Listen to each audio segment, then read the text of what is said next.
Hello students, this is Vipasha Gar. Our lecture है BFA third year Applied Indian Aesthetics code 302। तो हमारा chapter चल रहा था अलंकार, ठीक है। ये उससे आगे का ही टॉपिक है। बामेह ने काव्य में अलंकार को सुंदर स्त्री के आभूषणों के समान माना। जो बामेह है वो मैंने कल बताया था आपको, ये आचार्य हैं, नाम है, ठीक है। तो इन्होंने काव्य में अलंकार को सुंदर स्त्री के आभूषणों के समान माना है। यानी जो बामेह है उन्होंने काव्य में यानी कविताओं में अलंकार को सुंदर स्त्री के आभूषणों के समान माना है, ठीक है। जैसे सौंदर्य तो स्त्री में है, यानी हम सभी को पता है स्त्री में सौंदर्य तो होता ही है, किंतु आभूषणों से वह और प्रभावशाली हो जाता है। यानी कोई भी स्त्री है वो सुंदर तो होती है अपने आप में, और अगर कोई आभूषण मतलब जब आभूषण डालते हैं, हम पहनते हैं, तो उसके बाद वो और भी प्रभावशाली हो जाती है। मतलब उनका जो एक पर्सनैलिटी होती है वो और अट्रैक्टिव हो जाती है, ठीक है, मतलब और अच्छी लगती है। उसी प्रकार काव्य में व्याकरण की शुद्धता आदि सौंदर्य होता है। मतलब उसी प्रकार काव्य में भी व्याकरण की शुद्धता आदि सौंदर्य होता है। यानी इसमें ये जो स्त्री में सौंदर्य के लिए बताया है, ऐसी काव्य में व्याकरण की क्या महत्व है उसका बताया है कि जैसे काव्य में व्याकरण की शुद्धता आदि सौंदर्य होता है, किंतु यदि उसे वक्रोक्ति आदि अलंकारों से सजा दिया जाए तो वह और भी आकर्षक और प्रभावशाली हो जाते हैं। यानी अगर इनको अलंकारों से और सजा दिया जाए तो ये और भी अट्रैक्टिव और प्रभावशाली लगते हैं। अलंकार भी दो प्रकार के माने गए। पहला कौन सा है? शब्दालंकार, और दूसरा है अर्थालंकार, ठीक है। दो अलंकार दो माने जाते हैं, शब्दालंकार और अर्थालंकार। दोनों प्रकार के अलंकार काव्य की शोभा बढ़ाते हैं। यानी ये दोनों ही अलंकार ऐसे हैं जो काव्य की शोभा बढ़ाते हैं, शब्दालंकार भी और अर्थालंकार भी, ठीक है। वक्रोक्ति अर्थ संस्कार है।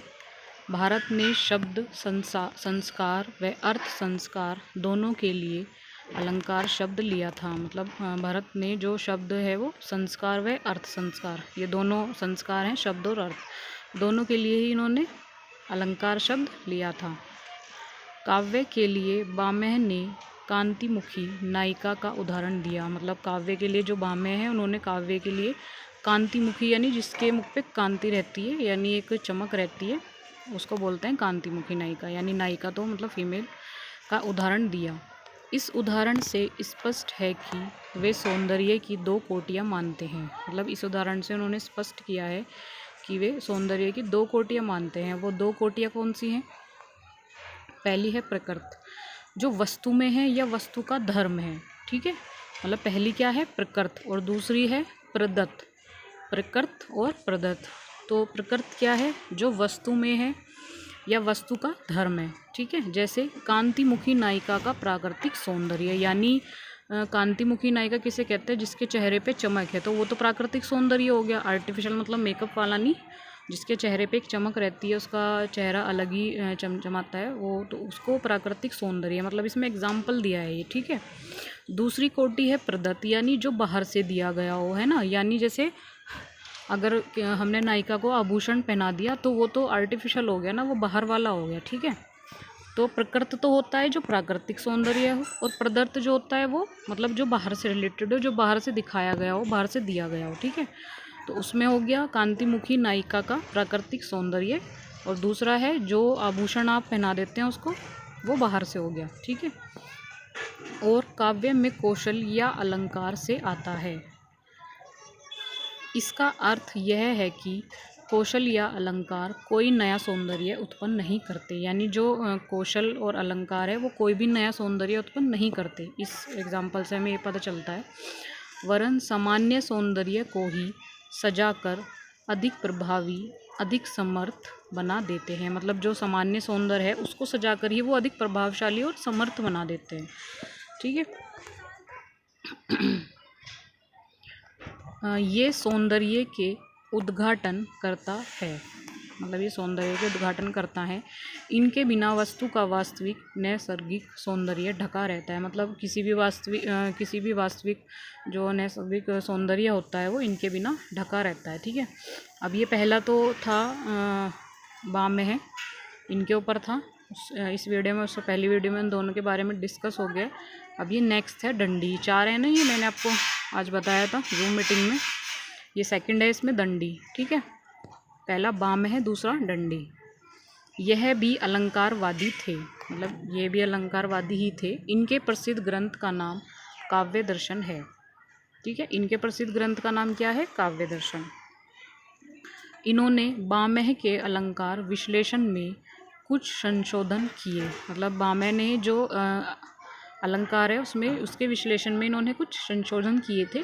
पहले तो अलंकारों की संख्या 35 मानी। ठीक है, उसके बाद बामह ने 38 मानी थी, मतलब पहले अलंकारों की संख्या 35 थी, उसके बाद बामह ने 38 मानी थी, 38।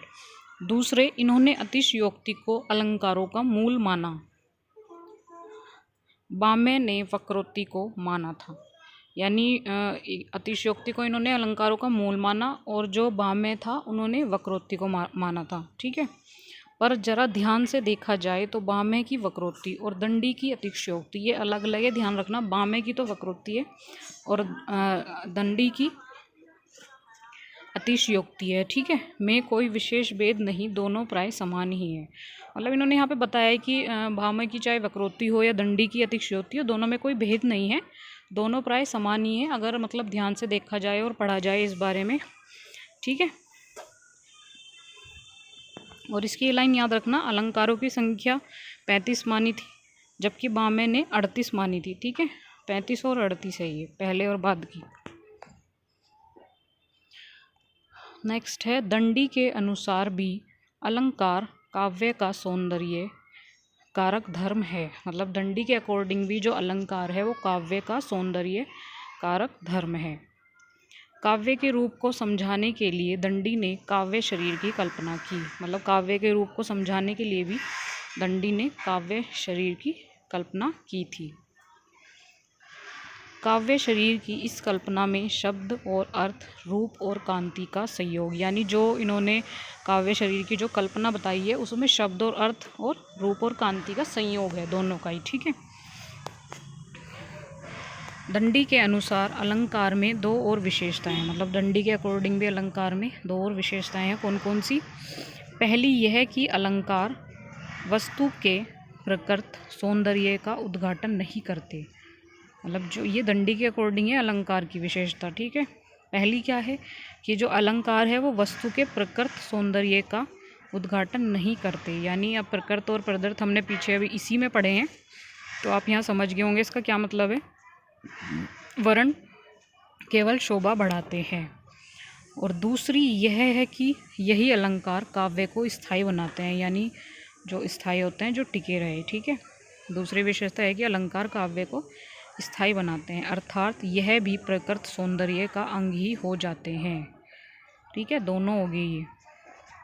पहली विशेषता इन्होंने ये बताई कि अलंकार जो है वो वस्तु के प्रकृत सौंदर्य का उद्घाटन नहीं करते, वरन केवल वो सिर्फ शोभा बढ़ाते हैं। और दूसरी विशेषता यह है कि अलंकार जो है वो काव्य को स्थायी बना के रखते हैं, यानी वहीं पर बना के रखते हैं, स्थायी टिके हुए। ठीक है, अर्थात यह भी प्रकृत सौंदर्य का ही, मतलब जो प्रकृत सौंदर्य है उसी के अंदर आता है ये भी। दंडी ने अलंकार को शब्दार्थ के आश्रित माना, तो दंडी ने अलंकार को भी शब्दार्थ के आश्रित माना था। ठीक है, किंतु बामह से आगे जाकर सारे काव्य सौंदर्य को अलंकार ही बता दिया, यानी बामह से आगे चले गए जब वो, तो सारे काव्य सौंदर्य को उन्होंने अलंकार ही बता दिया। ठीक है, यह अलंकारिकों का अगला चरण था, यानी उनका नेक्स्ट स्टेप था ये। ठीक है, तो आज की वीडियो में इतना ही है। अभी दंडी ये अभी रह रहा है, नेक्स्ट वीडियो में आपका आएगा आगे के 2 भी और दंडी भी। ठीक है।